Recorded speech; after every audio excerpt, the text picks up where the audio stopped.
नमस्कार।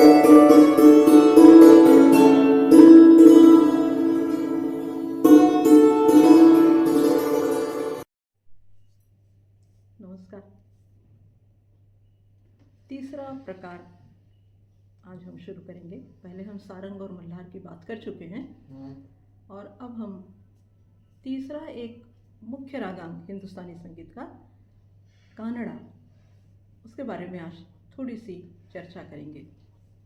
विशुद्ध रूप से ये शास्त्रीय चर्चा है।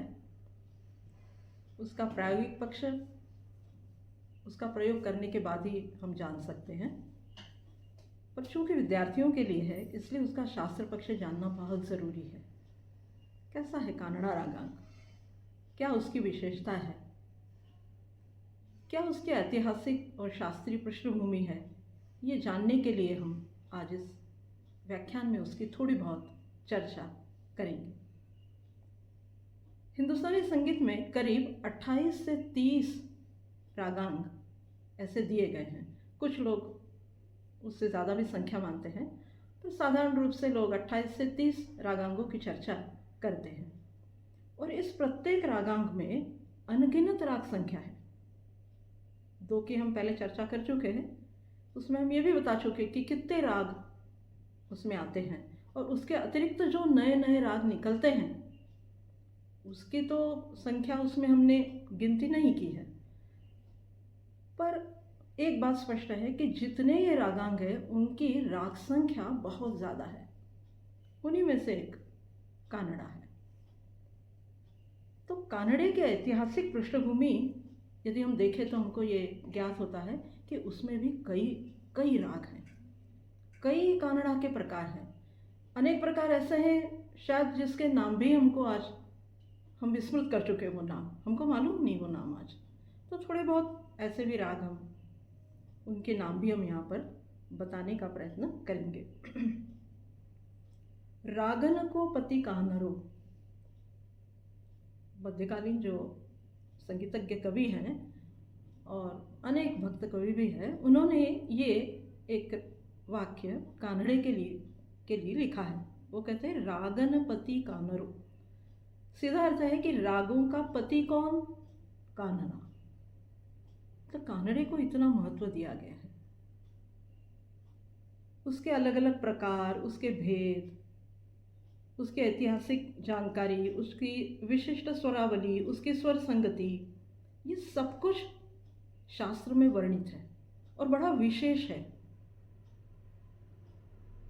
अब कानड़े का विस्तार, उसके स्वरूप संबंधी अलग अलग मतांतर और मान्यताएं, इसके चलते उसको रागनपति कानरो ऐसा कहा गया है। ऐसा संगीतज्ञ लोग मानते हैं कि वो अपने आप में विशिष्ट है। उसकी किसी से तुलना नहीं हो सकती, ना तो उसके स्वरूप के संबंध में, ना उसके प्रकारों के संबंध में, ना उसकी ऐतिहासिकता के संबंध में, ना उसके शास्त्र के संबंध में, ना उसकी प्रामाणिकता के संबंध में, ना उसके शाब्दिक वर्णन में। तो ये सब चीज़ें उसको रागनपति बनाती है।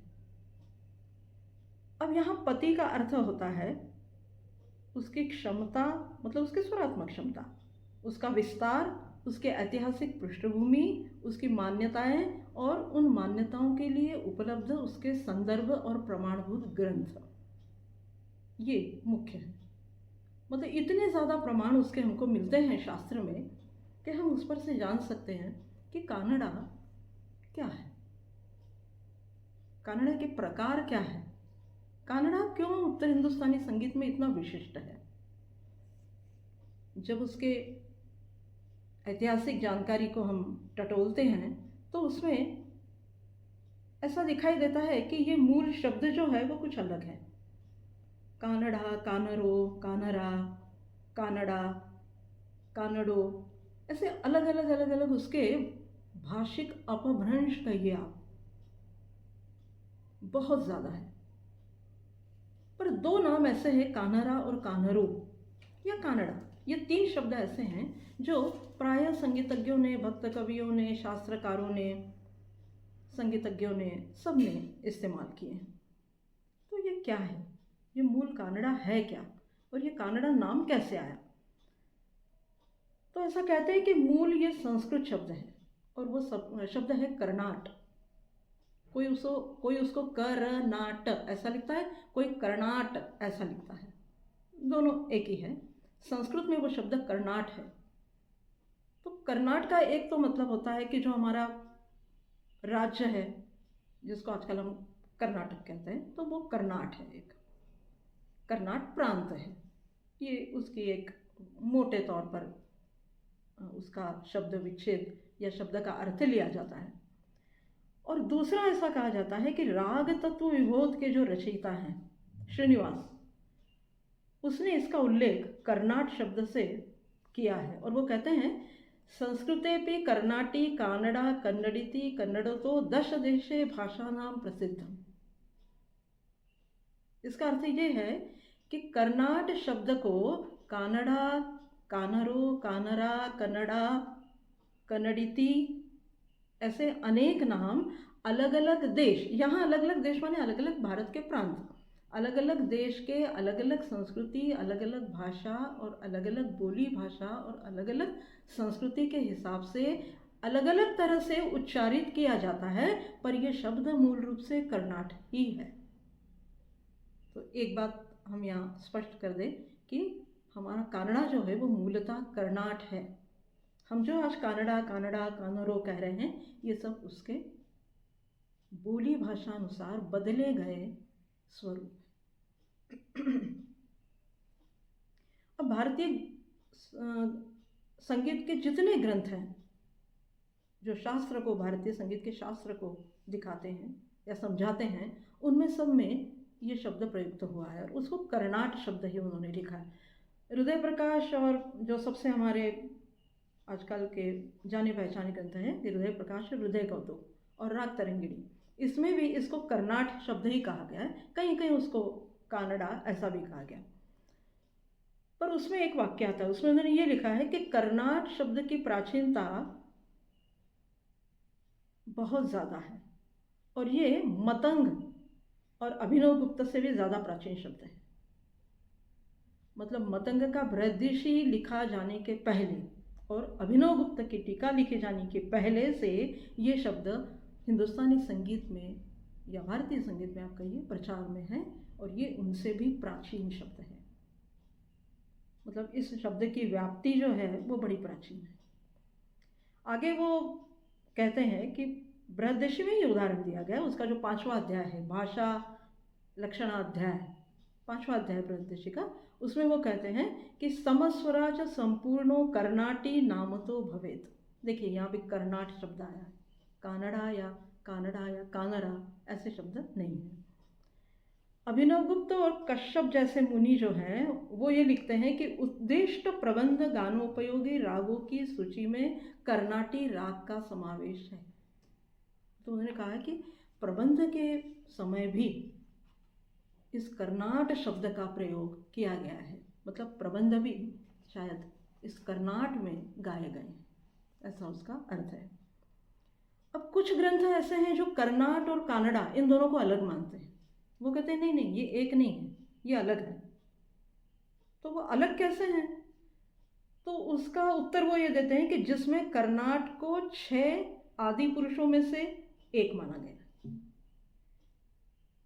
कर्नाट जो है वो भारतीय संगीत के आदि 6 पुरुष राग जो है, ये थोड़ा सा राग रागिनी वर्गीकरण वाला जो पहलू है उसके अंतर्गत शायद ये आता है कि कर्नाट 6 आदि पुरुष रागों में से एक है और कानडा जो है वो मल्हार राग की पत्नी है।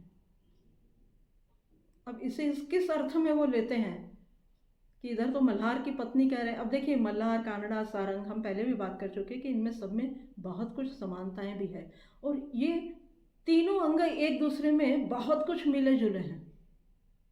तो शायद उस बात को ध्यान में रखकर ये शास्त्र में उन्होंने लिखा है कि ये मल्हार राग की रागिनी है, मल्हार राग की पत्नी है। रागिनी नहीं लिखा है वहाँ, पत्नी लिखा है।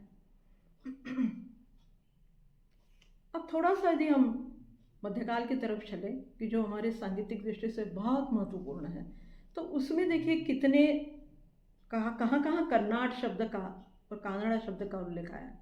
उसमें आता है कि श्री गोपाल लाल नेक तिहारी पाऊं, कर्नाटी गौरी मैं गाऊं, मुरली बजाऊं रिजाऊं। देखिए वापस कर्नाट शब्द आया है, कानड़ा नहीं आया।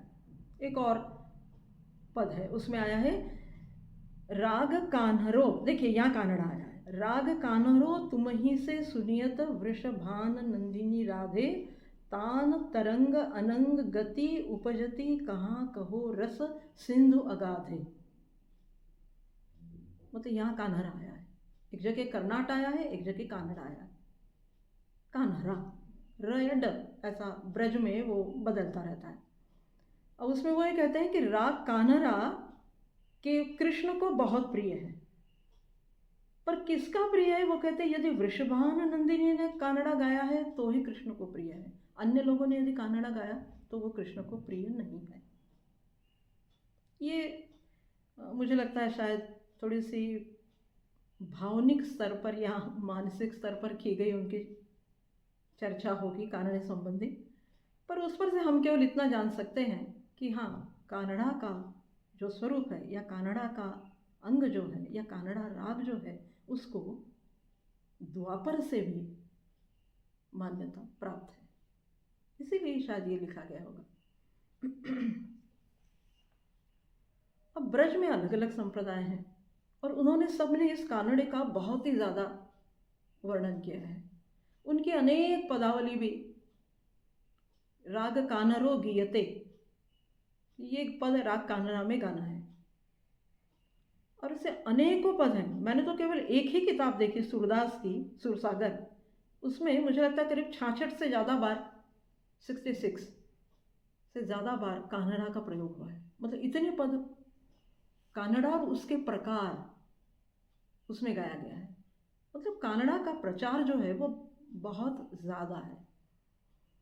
कितनी जगह कानड़ा कहते हैं वो देखिए, सुर सावंत इमन भूपाली करत कानरो गान, फिर कानर आया। अलग अलग जगह देखिए अलग अलग शब्द आया। कर्नाटी बढ़हंस शतस्त्री पंचम के साथ, यहाँ कर्नाट शब्द आया। नवल राग कानरू जू करत सुगर वर नर पायो, कानरू शब्द आया। फिर आया है राग कानड़ो सप्तसुर राजत गावत गीत रसाल, यहाँ ड हो गया कानड़ो। फिर आया कानरो सप्तसुर गाजत गावत, र शब्द हो गया। फिर मुरली तान कानड़ू गावत, उकार हो गया।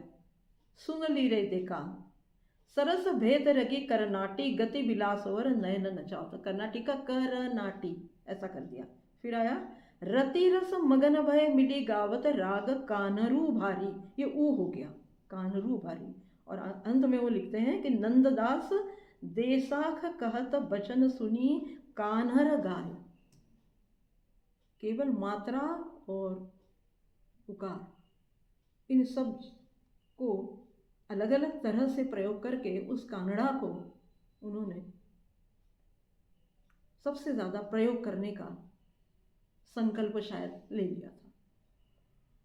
अब अपवाद ये है इसमें कि कानड़ा और उसके प्रकार, ये तो कानड़ा शब्द के बारे में जानकारी हो गई, पर कानड़ा के प्रकार क्या है, कितने प्रकार के कानड़ा है, शास्त्र कितने प्रकार के कानड़ा बताता है। देखिए जितना संगीत का शास्त्र प्रचलित होता गया, बनता गया, जितना संगीत का प्रायोगिक पक्ष सौंदर्यात्मक दृष्टि से फलता फूलता गया, उतने उतने रागों के संख्या में वृद्धि होने लगी। ये हमको इतिहास देखने से मालूम पड़ जाता है। तो फिर कर्नाट या कानड़े के बारे में हमको क्या जानकारी मिलती है उससे? तो उन्होंने कहा कि कर्नाट के अनेक प्रकार हैं, बहुत प्रकार के कानड़ा है हमारे यहाँ। उसकी कहाँ जानकारी मिलती है शास्त्र में? तो कितने प्रकार है देखिए, कितने बताए हैं। सुर सावंत भूपाली इमन करत कानरो गान, मतलब यहाँ केवल कानरा है। ऊंच अडाने के सुर सुनियत निपट नायकी लीन, मतलब यहाँ दो हो गए, अडाना और नायकी। देवगिरी देसाख देवपुनी गौरी श्री सुख बास, मतलब देवगिरी कानड़ा भी एक प्रकार है, देशाख भी एक प्रकार है, और गौरी श्री को भी उन्होंने कानड़े में लिया है।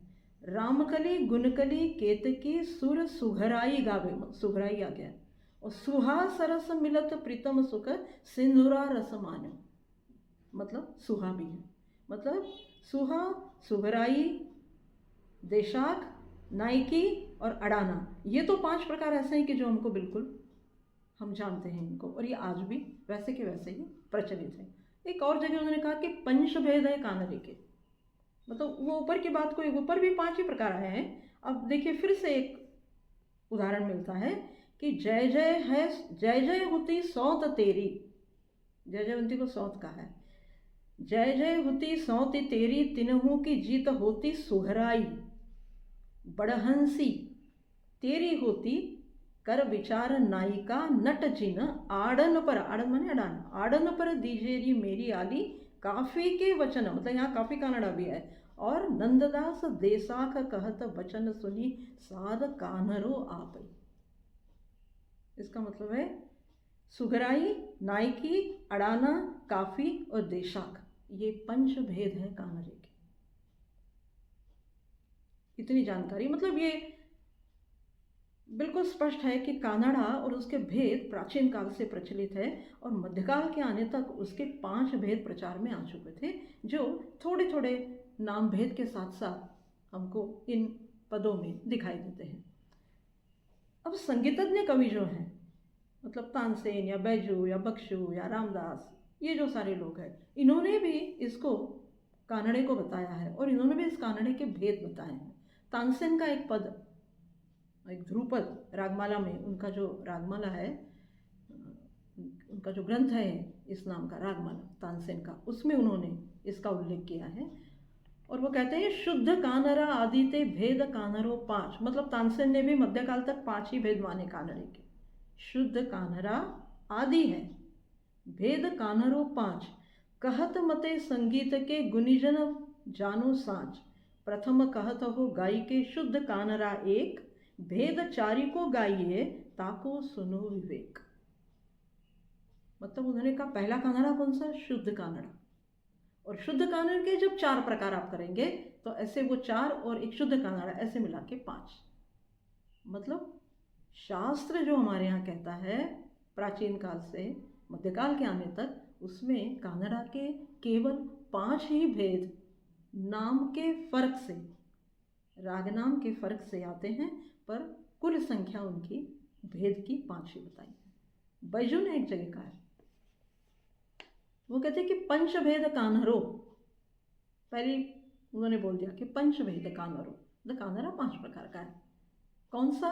देसाक सुघर लिए सुहा वस्त्र पहिरे खड़ी, सुघराई जानिए परात, एड़ात जमुहात बहुनायक होजू कान्हर, बागे बाग केसरी। यहाँ पे शायद मिसप्रिंट हो सकता है किताब का, या उसका कुछ दूसरा अर्थ भी लगा सकते हैं हम, पर बाग केसरी कंठमाल कौस्तुभ मणि, साहना बोल सुहात। इसका अर्थ है देशाक, सुहा, सुघराई, बागेश्वरी और शाहना, ये कानड़े के 5 प्रकार हैं। अब देखिए, कहीं अड़ाना है, कहीं शाहना है, कहीं काफ़ी है, कहीं बागेश्वरी है।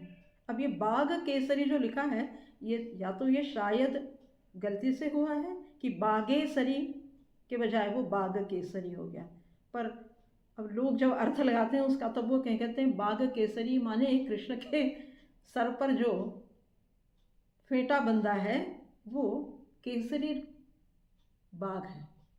पर ये कोई भी समझ सकता है कि ये मिसप्रिंट या छपाई की अशुद्धि हो सकती है। बागेसरी मतलब देसाक, सुहा, सुघराई, बागेश्वरी और शाहना, ये 5 भेद। मतलब पुराने शास्त्र में भी पंचभेद कानड़ा की मान्यता है।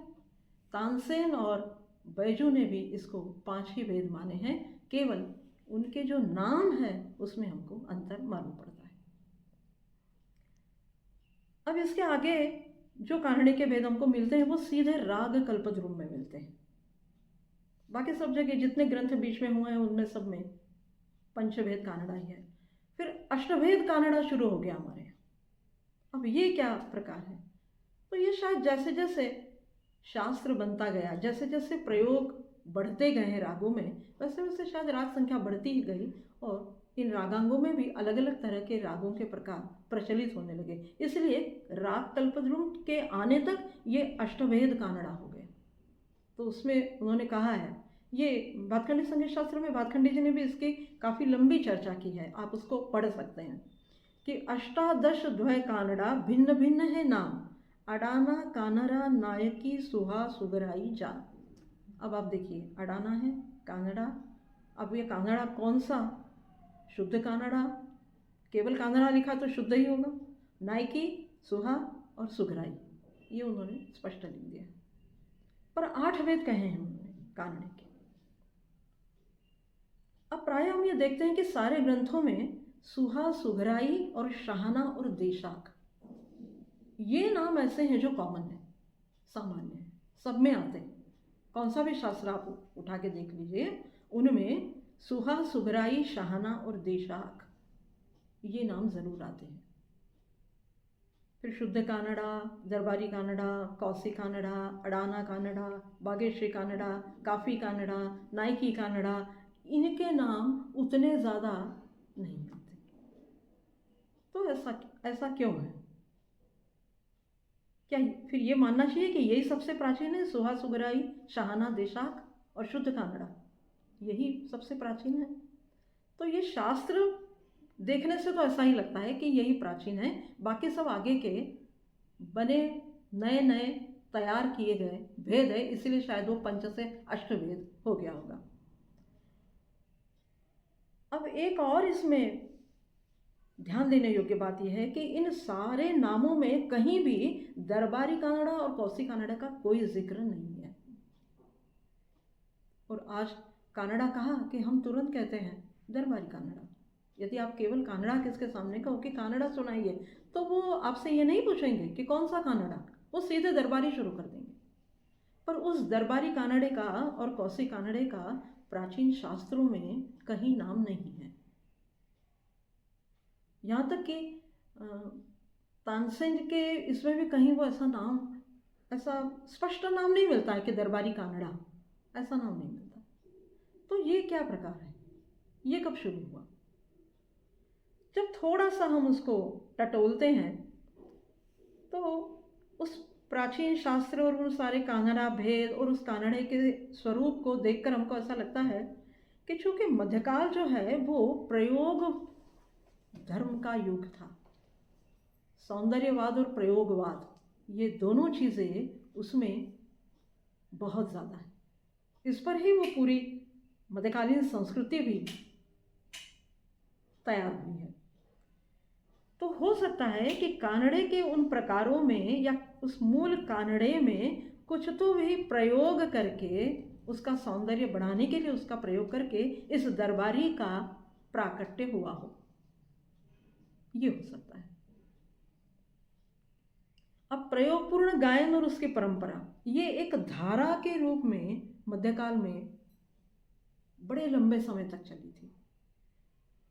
और शायद इसीलिए ये जो कानड़ा के प्रकार हमको पुराने शास्त्रों में दिखाई नहीं देते हैं, इनकी उपस्थिति उस समय प्रयोग के तौर पर हो गई होगी। ये एक उस पर से निष्कर्ष हम थोड़ा सा निकाल सकते हैं, या थोड़ा सा दरबारी कब शुरू हुआ होगा इसको जानने की एक कोशिश हम यहाँ पर कर सकते हैं। अब जैसे जैसे ये प्रयोग बढ़ता गया, शायद उस प्रयोग धर्मिता के कारण ही पंचभेद की जगह फिर अष्टभेद कानड़ा हमारे यहाँ प्रचलित हुआ होगा। और अब आज तो उसकी कोई गिनती नहीं है। या किसी ने एक बड़ा सुंदर वाक्य लिखा है, वो कहते हैं कि किसी वर्ग विशेष व्यक्तियों के कलात्मक और सौंदर्यात्मक क्षुधा और तृषा का समाधान करते करते संगीतज्ञ कवि गायकों ने कानड़ा और उसके तरह से अन्य रागांगों के रागों में भी अनेक नए राग रूपों की रचना की, इसलिए ये भेद निर्मित हुए। वही बात कही है जो मैंने पहले कही कि सौंदर्य और प्रयोग, पर उन्होंने एक शब्द वहाँ पर और संकेत कर दिया एक तरफ उन्होंने कि कलात्मक और सौंदर्यात्मक क्षुधा और तृषा, इन दोनों का समाधान किसके लिए? किसी वर्ग विशेष की व्यक्तियों के लिए। इसका अर्थ ही है कि राजा, महाराजा, नवाब, सामंत, सरदार, उमराव, इन सबका मनोरंजन करने के लिए जो जो प्रयोग किए गए, उनकी बदौलत ये कानड़े सारे प्रचार में आ गए। तो ये थोड़ा सा एक हम ये कह सकते हैं कि कानड़े के प्रकार को या कानड़े के भेद को प्रचलित करने के लिए ये दरबार की संस्कृति शायद इसने ज़्यादा कार्य किया है, ये ज़्यादा कारगर हुई है उसके भेद बनाने के लिए। अब यदि उस प्रयोग को हम देखें, यदि उस इतिहास को, उस प्रमाण को हम देखें, तो हमको ऐसा लगता है कि शायद उसी कारण नए राग रूप बनाने की जो एक परिपाटी उत्तर हिंदुस्तानी संगीत में चल पड़ी, वो आज तक कायम है। और उसी के फलस्वरूप हमारे यहाँ बहुत प्रकार के कानड़ा प्रचलित हो गए। कुछ चुनिंदा नाम उसमें से अपन यहाँ देखेंगे कि शुद्ध कानड़ा सबसे पहला, फिर सुहा, सुगराई, देसाख, कोई देशाख कहते हैं, कोई देसाख कहते हैं, शाहाना, नायकी, रायसा, बागेश्री, अडाना, बहार, काफ़ी, नट कानड़ा, बांस, गूंजी, देसी या रेवती कानड़ा, मुद्रा कानड़ा, गारा कानड़ा, हुसैनी कानड़ा, मियाँ कानड़ा, राजशाही कानड़ा, टंक कानड़ा, जशोदी कानड़ा, जयंत कानड़ा, जयजयवंती कानड़ा, नागध्वनि कानड़ा, कोलाहल कानड़ा, नोहारी कानड़ा, श्याम कानड़ा, मंगल कानड़ा, चंद्रमुखी कानड़ा, कहीं कहीं चंद्रसुखी लिखा है, खमाजी कानड़ा, अभोगी कानड़ा, कौसी कानड़ा और दरबारी कानड़ा। और इसके अलावा एक और आजकल मैंने सुना, सारंग कानड़ा, या उसको सारंगी कानड़ा ऐसा भी कहा जाता है, ये भी प्रचार में आ गया है। पर इनमें से कितने गाए जाते हैं प्रचार में, ये देखने योग्य बात है। मुझे नहीं लगता कि ये इतने प्रकार आज भी प्रचार में कोई गाता है। सुहा, सुगराई, शाहाना, नायकी, बागेश्री, बहार और दरबारी, कौसी, यही ऐसे प्रकार हैं जो सबसे ज़्यादा सुनने को मिलते हैं। और रायसा है, और गूंजी कानड़ा है, या देसी या रेवती कानड़ा है, या गारा कानड़ा है। ये थोड़े से जो अप्रचलित राग गाने वाले घराने हमारे यहाँ हैं, वो लोग थोड़ा थोड़ा इसका प्रयोग करते हैं। तो यहाँ समझने की बात केवल इतनी है कि प्रकारांतर या रागभेद कितने भी हों, और प्रचलन जिसका ज़्यादा होता है उसका अस्तित्व कायम रहता है, पर जिसका प्रचलन कम होता है उसको फिर अप्रचलित कानड़े के प्रकार ऐसी श्रेणी में हमको डालना ही पड़ता है। अब ऐसा भी हम कह सकते हैं कि ये जितने भी प्रकार बने हैं, ये विशिष्ट राग प्रकार इसलिए शायद स्थापित नहीं हो पाए, या इसलिए शायद प्रचलित नहीं हो पाए, क्योंकि ये व्यक्तिगत रचना का परिणाम है। इनमें शास्त्र का संबंध कम है, इनमें प्रयोग और व्यक्तिगत प्रयोग, वो भी उसका ये परिणाम है जो इतने प्रकार के कानड़ा हमारे यहाँ प्रचलित हुए। थोड़ा सा यदि हम इस संबंध में दरबारी का ही उदाहरण लें, तो हमको ये मालूम पड़ेगा कि दरबारी के पीछे जनमान्यता और लोकप्रियता का आधार बहुत बड़ा है, और शायद इसीलिए उसका अस्तित्व अभी तक कायम है, और पता नहीं आगे तक वो कायम भी रहेगा। अब देखिए, यद्यपि संगीत जगत में दो प्रकार की मान्यताएं प्रचलित है दरबारी कानड़े के संबंध में, और उसकी प्राचीनता या उसमें होने वाली प्रयोग धर्मिता या उसकी लोकप्रियता, इसके संबंध में कुछ लोग ये मानते हैं कि दरबारी कानड़ा का संबंध संगीत सम्राट तानसेन और मुगल सम्राट अकबर से है।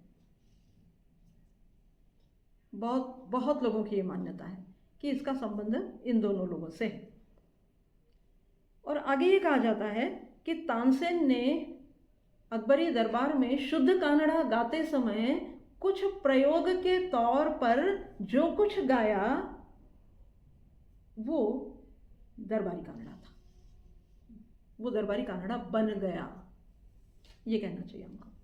तानसेन ने शुद्ध कानड़े को अकबरी दरबार में एक बार गाते समय कुछ ऐसा स्वर प्रयोग उसमें किया कि उससे जो कुछ नया स्वरूप बना वो बादशाह सलामत को और बैठे हुए अन्य दरबारियों को इतना पसंद आया कि बाद में बार बार उस स्वरूप को गाने की फरमाइश तानसेन से होने लगी। तब उसका नामकरण, चूँकि दरबार में बहुत ज़्यादा लोकप्रिय था, इसलिए वो दरबारी कानड़ा हो गया। तो शुद्ध कानड़ा का ये एक इस तरह का भेद बन गया। ये ऐसी शायद कहानियाँ हो सकता है कि अन्य कानड़ों के प्रकार में भी रही हो।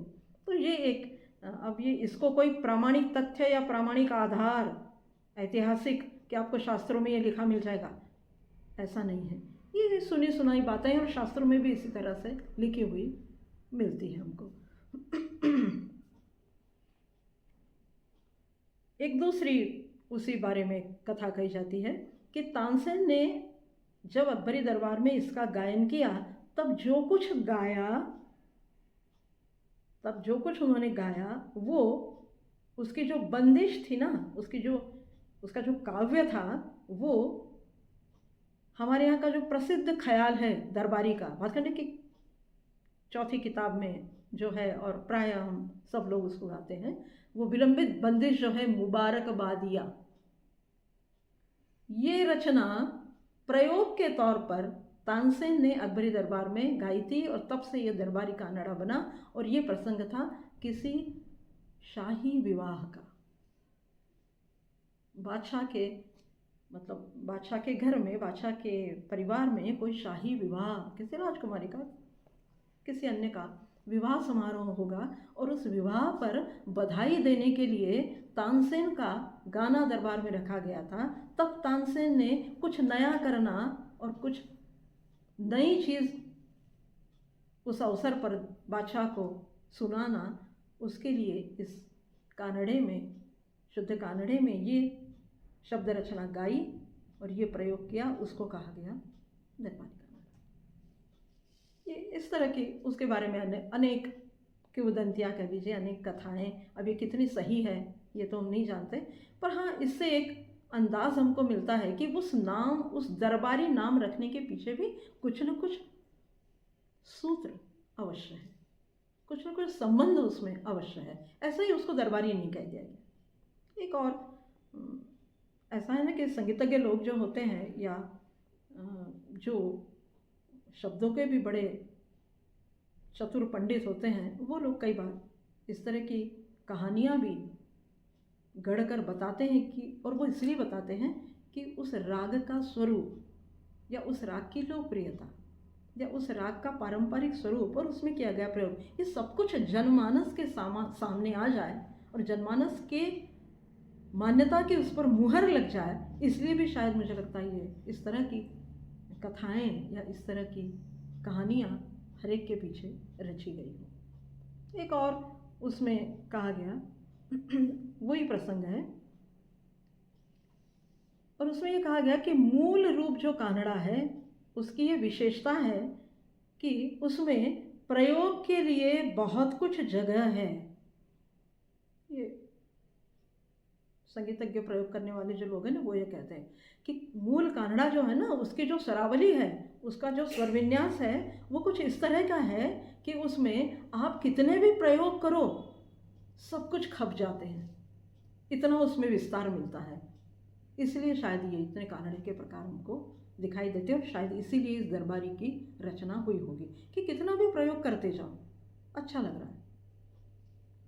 ये सब कुछ राग को समझने के लिए कही गई बातें हैं, पर हमको केवल उस पर से एक ही बात मुझे लगता है समझना चाहिए कि इस प्रत्येक कानड़े के पीछे कुछ न कुछ प्रयोग की गुंजाइश ज़रूर रही है, और उसका भरपूर प्रयोग हमारे संगीतज्ञों ने, कवि गायकों ने किया है। एक और उसमें चीज़ कही है, मतलब परंपरावादी संगीतज्ञ जो है ना, उनका ये मानना है कि कानड़े को एक विशिष्ट प्रकार की बैठक है। ये दरबारी के संबंध में कहा गया, ऐसा मुझे लगता है कि कानड़े को एक विशिष्ट प्रकार की दरबारी बैठक है। दरबारी बैठक का यह मतलब है जहाँ बिना कुछ मानसिक त्रास के बड़े आराम से बैठने की जो एक प्रक्रिया दरबार में होती है, जब कोई बहुत गंभीर विषय की चर्चा वहाँ नहीं होती है और सामान्य रूप से दरबारी कामकाज होता है, तब का ये प्रसंग हो सकता है। वो कहते हैं कि कानड़ा को एक विशेष प्रकार की दरबारी बैठक है जिसमें एकाग्रता, आकर्षकता, भव्यता, दिव्यता, चिंतनशीलता, स्वरलय की धीमी गति प्रधान कल्पकता और वातावरण को दिव्यता से भरने की अभूतपूर्व क्षमता और मर्यादा के चौखट बिना लांघे अधिक समय तक बने रहने की सहनशीलता होने के गुणधर्म के कारण कानड़ा को अन्य प्रकारों से विशिष्ट और स्वतंत्र स्वरूप माना जाता है, इसीलिए वो दरबारी कानड़ा है। देखिए, इतनी चर्चा उस दरबारी के बारे में हमारे यहाँ मिलती है। अब इस पूरे विवेचन से हमको ये मान लेना चाहिए कि ये बड़ा एक गंभीर और गहन चिंतन करने का विषय है, जिसको जैसा जिस दिशा में चिंतन करना है वैसा उसके बारे में वो कर सकता है। पर इतना अवश्य है कि कानड़ा और कानड़ा रागांग वो बहुत विस्तृत है। हालांकि कोई यदि उसका स्वर स्वरूप आप देखें तो कोई बहुत बड़ा नहीं है, पर फिर भी क्षमता बहुत ज़्यादा है और इसीलिए शायद उसमें प्रयोग ज़्यादा हुआ है। अब थोड़ा सा हम ये देख लें कि ये कहाँ कहाँ इन रागों की विस्तार से चर्चा हुई है। तो इतने सारे जो मैंने कानड़ा के प्रकार बताए, इनकी चर्चा नहीं है। केवल सुहा है जिसके दो प्रकार कहेंगे, देशी सुहो और शुद्ध सुहो। ये चर्चा भातखंडे ने भी की है। कहीं कहीं इसको सुहवी कहा गया है। तानसेन ने ज़रूर सुहा का उल्लेख किया है। वो कहते हैं कि शुद्ध बिलावल गाइए बागे सरी मिलाए, सुही सुहा जानिए सबको सुनत सुहार। पुंडरीक विठल ने इसको कहा कि ये एक पर्शियन राग है। उन्होंने जो पर्शियन रागों की सूची दी उसमें सुहा है। तानसेन ने इसको एक जगह सुह ऐसे भी कहा है, मतलब आ की मात्रा हटा दी है। अब इस सुहा की तरह सुघराई के संबंध में भी ऐसी अनेक बातें हैं। तानसेन ने इसको कुराई कहा है और वो कहते हैं सुहो कारण जो मिले हरदी चून की भांति, कला प्रवीण नारद बिरद बंधे कुराई कांति। मतलब ये कुराई, घुराई, सुघराई और सुराही, मतलब वो ह नहीं है, ई है, सुराई, ऐसे करके भी इसके नामांतरण मिलते हैं और इन सब का वर्णन उसमें दिया गया है। और तीसरा जो एक राग है देशाख, उसकी भी चर्चा बहुत ज़्यादा है और उसका नाम भी सब जगह आया है। तो देशाख को पारिजात, हृदय कौतुक, रागमाला, सदराग चंद्रोदय, राग मंजरी, नृत्य निर्णय, नर्तन नाटिका, संगीत सारामृत और दक्षिण का एक प्रसिद्ध ग्रंथ है जो हम सब लोग जानते हैं, वेंकटमखी का चतुर्दंडी प्रकाशिका, इनमें सब में इनका उल्लेख मिलता है। और राग लक्षण नाम का जो ग्रंथ है उसमें तो देशाक्षी, आंध्र देशाक्षी, शुद्ध देशाक्षी और देशाक्षरी ऐसे नामांतरण भी मिलते हैं। और एक जगह तो ये भी कहा गया कि देशाख भैरव का पुत्र है और देसाख जो है वो हिंडोल की रागिनी है। मतलब देशाख और देसाख, मतलब श और स, ये दोनों भी वहाँ पर अलग अलग राग बताए गए। और कहीं कहीं उसको देवसाग और कहीं कहीं देवसाख ऐसा कहा गया। और तानसेन ने तो उसको देसाश, षटकोण का देसाश ऐसा भी कहा है।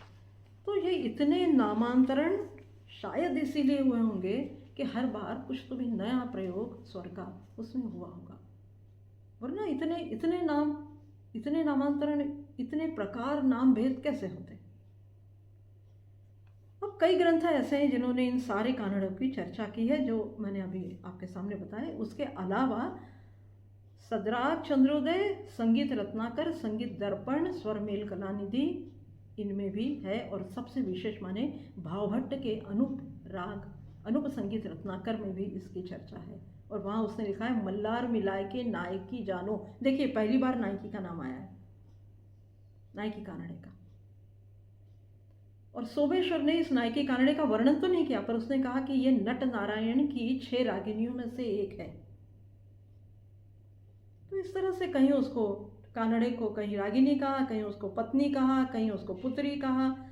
तो ये हमारे प्राचीन शास्त्रकारों का और उसमें प्रयोग करने वाले हमारे संगीतज्ञ कवियों का और कलाकारों का ही ये सब प्रयोग है। अब कुछ लोग ये भी कहते हैं कि नायकी कानड़ा जो है वो गोपाल नायक की रचना है। अब देखिए ये सारी जो बातें हैं, केवल नायक गोपाल कहने से नायकी कहानी की रचना उसने की क्योंकि उसमें नायक शब्द आया है, ये कहना बड़ा तर्क संगत मालूम नहीं होता है, पर ऐसा मिलता है कहीं कहीं शास्त्रों में लिखा हुआ। एक अन्य प्रकार जो है शाहना, उसकी भी चर्चा बहुत ज़्यादा हुई है। अब भातखंडे साहब ने उसको लिखा है कि शोभना नाम के हमारे हिंदी शब्द को मुसलमान गायकों द्वारा साहना, शहाना या सहाना करने की चेष्टा की गई हो। ठीक है, पुंडरीक विट्ठल ने तो उसको लिखा ही है कि वो पर्शियन राग है, पर ऐसा लगता है कि जितने ये ऐसे राग हैं ना, वो ईरानी संगीत भारत में आने के बाद उनके कई रागों का स्वरूप हमारे यहाँ के कानड़े से उनको मिलता जुलता लगा होगा, इसलिए उन्होंने कहा होगा कि हाँ ये तो हमारे शहाने जैसा प्रतीत होता है, ये तो हमारे सुहा जैसा प्रतीत होता है। और शायद इसलिए वो सुहा कानड़ा, नायकी कानड़ा, मतलब हमारा भारतीय नाम कानड़ा रहा और उधर उसके पीछे सुहा, सुगराई ऐसा नाम लगा दिया, और आजकल प्रचार में वही चल रहा है। मतलब ये सारे कानड़ा और उसके ये सारे प्रकार जो हैं, इनमें केवल भारत के रागों का मिश्रण नहीं, इसमें पर्शियन रागों का मिश्रण भी हुआ है, ये हमको समझ लेना चाहिए। वैसे शहाना शब्द जो है वो अरबी, फारसी, उर्दू ऐसी भाषाओं में आता है, और वो शाहना आता है।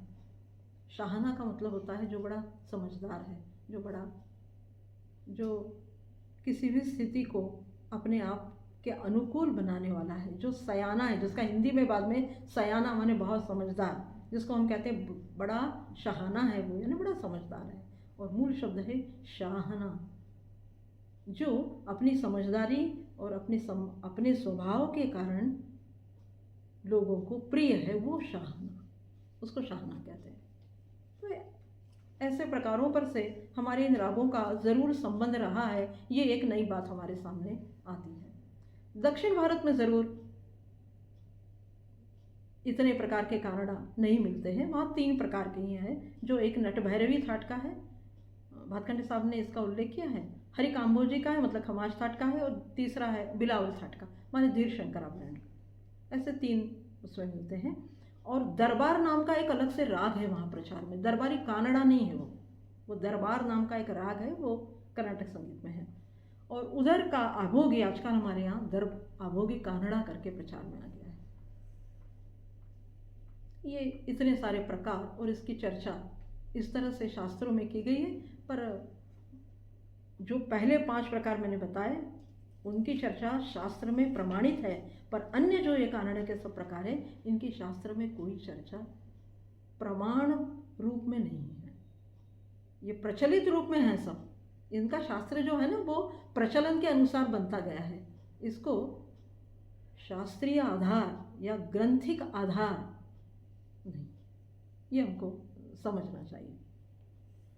जो लोग प्रयोगवादी हैं वो ज़रूर इसका सूत्र कहीं ना कहीं पुराने रागों में खोजकर इसका भी संबंध उससे जोड़ सकते हैं, पर यह स्वतंत्र प्रयोग है और ये अपनी अपनी धारणा और अपने अपने प्रयोग है। पर मूल रूप से पंचवेद कानड़ा के अतिरिक्त शास्त्र में कोई कानड़े के भेद वर्णित नहीं है। अब इन सब चीज़ों को एक बिल्कुल संक्षेप में आपको समझना है, तो एक ये 25 बिंदु ऐसे दिए गए हैं, उसमें आप कानड़ा को समझ सकते हैं कि अधिकतर कानड़ा काफ़ी उत्तर हिंदुस्तानी संगीत के संदर्भ में है। ये कानड़ा के अधिकतर प्रकार काफ़ी ठाटजन्य हैं, केवल दरबारी छोड़कर। ये छात्र छात्राओं के लिए ये एक की कुंजी टाइप हो सकता है। कानड़ा में सारंग, मल्हार अंग भी स्पष्टता से देखे जा सकते हैं। गमरेसा, नीप, मनीप, ग, नी, कोमल, ये स्वर संगतियाँ प्रायः सभी कानड़ों में देखी जाती है। प्रायः सभी कानड़ा के प्रकारों में तान लेते समय प्रायः गमरेसा की बजाय रेमरेसा को कई घराने प्राधान्य देते हैं। प्रायः कानड़ा के प्रकार आलाप प्रधान होते हैं, जिसमें गंधार का आंदोलन विशेष होता है और जो दरबारी में सबसे ज़्यादा महत्वपूर्ण है। सभी कानड़ा में मध्यम और पंचम स्वर की विशेषता है। सभी कानड़ा में गंधार और निषाद कोमल है। कोमल निषाद का प्रयोग अवरोहात्मक और शुद्ध निषाद का अल्प और दुर्बल प्रयोग किसी किसी कानड़े में तार षड्ज को साधने के लिए किया जाता है। प्रायः सभी कानड़ा मध्य गेय हैं, मध्यरात्रि गेय हैं। प्रायः दरबारी को छोड़कर सभी कानड़ा के प्रकार अप्रचलित रागों की श्रेणी में गिने जाते हैं। अधिकतर कानड़ा के प्रकार दैवत स्वर की उपस्थिति अनुपस्थिति, उसका विशिष्ट स्वर लगाव या उसके विशिष्ट प्रयोग से स्वतंत्र होते हैं। दरबारी को छोड़कर प्राय सभी कानड़ा के प्रकार को ग्रंथाधार प्रचुर प्रमाण में उपलब्ध है। ग्रंथों में प्राप्त कानड़ा के स्वर स्वरूप से आज के प्रचार में लोकप्रिय कानड़ा के स्वर स्वरूप बिल्कुल भिन्न है। कल्पद्रुमकार द्वारा बताए गए स्वरूप से जरूर ये कुछ मिलते जुलते हैं। जयपुर घराने में कानड़े के सर्वाधिक अप्रचलित प्रकार गाने का प्रचार है। ध्रुपद अंग से ख्याल शैली जो गाते हैं उन घरानों में भी कानड़ाई गाने का विशेष प्रकार और प्रचलन है, जिनमें आगरा घराने के प्रतिनिधि गायक कलाकार कानड़ा गाने में विशेष सिद्धहस्त माने जाते हैं। कुछ कानड़ा के प्रकार ऐसे हैं जो प्रायः प्रचार में बिल्कुल नहीं हैं और शायद उनके नाम से भी लोग आज भी अपरिचित हैं। वो है गौड़गिरी कानड़ा, और एक और नाम उसमें आता है जो शायद मेरे भी पढ़ने में पहली बार आया, और वो है कुकुबकृति कानड़ा। ये भी एक नया प्रकार है जिसके बारे में शायद कहीं जानकारी उपलब्ध हो, या तो वो किसी घरानेदार गायक के पास ही हो सकती है। पर ये कुकुबकृति कानड़ा क्या प्रकार है, ये शायद हमको जानना अब बहुत ज़रूरी है कि ये क्या चीज़ है। ये नाम ही पहली बार आया है। कानड़ा और उसके प्रकार में प्रायः परंपरागत और श्रृंगार रस प्रधान बंदिशें अधिक सुनी जाती है। एक विशिष्ट परंपरागत बंदिश अलग अलग घराने में अलग अलग कानड़े के प्रकार में गाई जाती है। ये बहुत विशेष है और इस कारण कई बार श्रोताओं में असमंजस की स्थिति भी निर्मित होती है। उदाहरण के लिए आपको बता दूं कि बरज रही ये एक विलंबित ख्याल की बंदिश है, वाखंडे की क्रमिक पुस्तक मालिका में है, और ग्वालियर घराने में उसको बागेश्वरी कानड़ा कहा गया है और जयपुर घराने में उसको संपूर्ण मालकंस कहा गया है। अब ये इतना बड़ा फर्क है। बंदिश बिल्कुल वही है, पूरे शब्द भी वही हैं। सारंग और मल्हार के बाद हिंदुस्तानी संगीत में कानड़ा अंग के रागों की संख्या की दृष्टि से कानड़ा सबसे बड़ा रागांग है। संगीतज्ञ कवि गायकों के साथ साथ मध्ययुगीन वैष्णव कृष्ण भक्ति संप्रदाय में भी कानड़े का सर्वाधिक प्रचार है। हिंदुस्तानी संगीत में आज शुद्ध कानड़े का कोई स्वरूप प्रचलित नहीं है, या शुद्ध कानड़ा गा रहे हैं ऐसा आज कहीं सुना नहीं जाता। हाँ, दरबारी ज़रूर सुना जाता है और उसको, पर शुद्ध कानड़े को ग्रंथाधार उपलब्ध है। मियाँ तानसेन और बैजू ने भी अपनी पदरचना से इस शुद्ध कानड़े को प्रमाणित कर दिया है। मध्यकालीन अधिकतर उत्तर हिंदुस्तानी संगीत के ग्रंथों में कर्नाट से कानड़ा की उत्पत्ति कही गई है या कर्नाट को ही मूल माना गया है। अधिकतर कानड़ा के प्रकारों का विस्तार मंद्र और मध्य सप्तक प्रधान माना जाता है। अधिकतर कानड़ा के प्रकारों में कानड़ा, मल्हार, बागेश्वरी, अडाना जैसे रागों का मिश्रण दिखाई देता है। शायद इसीलिए हिंदुस्तानी संगीत में इन रागों को स्वतंत्र गाने की प्रथा भी है और इनको कानड़ा कहकर गाने की प्रथा भी है। राग बागेश्वरी कानड़ा में ख्याल या राग बागेश्वरी में ख्याल सुनिए, ऐसे दोनों प्रकार से उसको बोला जाता है। कानड़ा और उसके प्रकारों का ग्रंथों में किसी राग की रागिनी, किसी का पुत्र राग, किसी की पत्नी, ऐसा भी कानड़े को कहा गया है। अर्थात ये सारा प्रकार अंतर राग रागिनी वर्गीकरण के प्रभाव के अंतर्गत आता है, जैसे नायकी को नटनारायण की पत्नी बताना और देशाक को भैरव का पुत्र बताना। तो इतने ये बिंदु है जिससे आप एक सामान्य दृष्टि से कानड़े के शास्त्र के बारे में आप जान सकते हैं। अब हिंदुस्तानी संगीत में एक और प्रकार है जिसकी चर्चा हमने इसमें नहीं की, और वो है कौसी कानड़ा। अब उसकी चर्चा इसलिए यहाँ ज़रूरी है कि वो भी अन्य कानड़ा की अपेक्षा थोड़ा ज़्यादा प्रचार में है। तो वो भी दो प्रकार से प्रचार में है, एक मालकौंस अंग से और दूसरा बागेश्वरी अंग से। तो मालकौंस में ऋषभ और पंचम की विशिष्ट प्रकार से उपस्थिति कौसी कानड़े की विशेषता है, ऐसा कहा जाता है। और उसी तरह बागेश्वरी में ऋषभ की विशिष्ट उपस्थिति और उसके साथ में पंचम का मिलाप,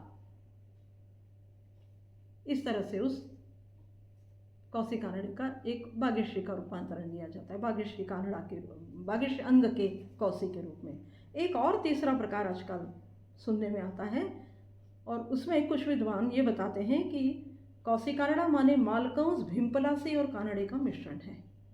ऐसे तीन प्रकार से ये कौसी कानड़ा गाया जाता है, पर प्रचार में आज भी हम सबसे ज़्यादा शुद्ध कानड़ा नहीं, ये अन्य प्रकार नहीं केवल दरबारी सुनते हैं, कभी कभी नायकी कानड़ा भी सुनते हैं। तो ये पूरा कानड़े का विवेचन है। मुझे लगता है शायद कानड़ा अंग को समझने के लिए ये व्याख्यान विद्यार्थियों के लिए उपयोगी सिद्ध होगा। इसी के साथ हम विराम लेते हैं। नमस्कार।